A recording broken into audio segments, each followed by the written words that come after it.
Santapan Harian Sabtu 12 Agustus 2023.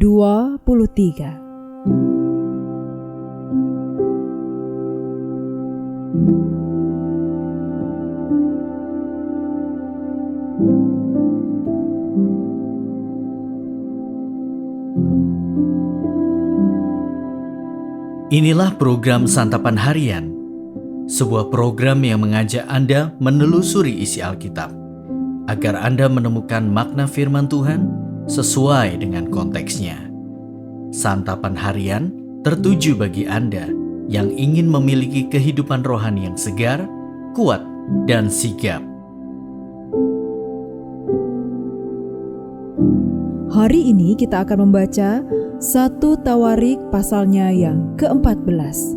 Namun sebelumnya, mari kita berdoa.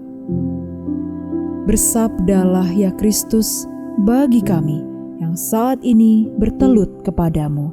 Di dalam kasih-Mu, Yesus Kristus, kami berserah. Amin. 1 Tawarik 14. Hiram Raja Negeri Tirus mengirim utusan kepada Daud dan kayu aras, tukang-tukang batu dan tukang-tukang kayu untuk mendirikan sebuah istana baginya.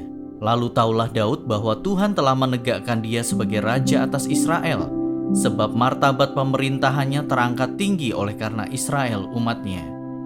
Daud mengambil lagi beberapa istri di Yerusalem, dan ia memperanakkan lagi anak-anak lelaki dan perempuan. Inilah nama anak-anak yang lahir bagi dia di Yerusalem: Syamua, Sobab, Natan, Salomo, Yibar, Elisua, Elpelet, Nogah, Nefek, Yafia, Elisama, Beelyada, dan Elifelet. Ketika didengar orang Filistin bahwa Daud telah diurapi menjadi raja atas seluruh Israel, maka majulah semua orang Filistin untuk menangkap Daud. Tetapi Daud mendengar hal itu, lalu majulah ia menghadapi mereka. Ketika orang Filistin itu datang dan mengadakan penyerbuan di lembah Refaim, bertanyalah Daud kepada Allah, "Apakah aku harus maju melawan orang Filistin itu? Dan akan kau serahkankah mereka ke dalam tanganku?" Tuhan menjawab, "Majulah, aku akan menyerahkan mereka ke dalam tanganmu." Lalu majulah ia ke Baal Perasim, dan Daud memukul mereka kalah di sana. Berkatalah Daud, "Allah telah menerobos musuhku dengan perantaraanku seperti air menerobos."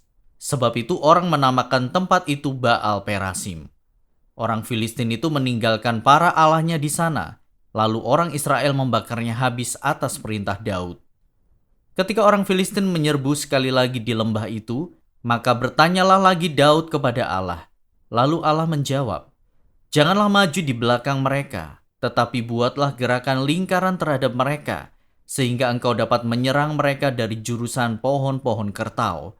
Dan bila engkau mendengar bunyi derap langkah di puncak pohon-pohon kertau itu, maka haruslah engkau keluar bertempur, sebab Allah telah keluar berperang di depanmu untuk memukul kalah tentara orang Filistin." Dan Daud berbuat seperti yang diperintahkan Allah kepadanya. Maka mereka memukul kalah tentara orang Filistin, mulai dari Gibeon sampai Gezer. Lalu termasyurlah nama Daud di segala negeri, dan Tuhan mendatangkan rasa takut kepadanya atas segala bangsa.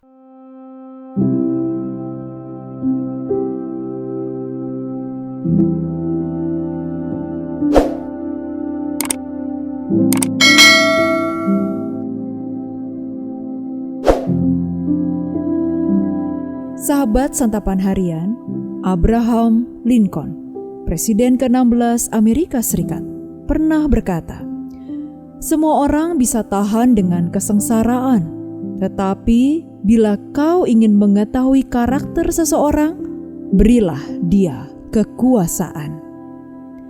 Ketika Daud menjadi raja, namanya menjadi semakin tersohor.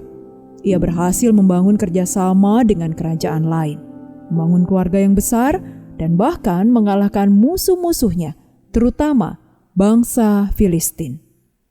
Seperti pernyataan Lincoln di atas, karakter Daud memang diuji saat ia menjadi raja. Ternyata Daud tergoda untuk memanfaatkan kekuasaan yang ia miliki ketika ia membangun keluarga di Yerusalem. Hal itu tampak ketika ia mengambil Batsheba menjadi istrinya.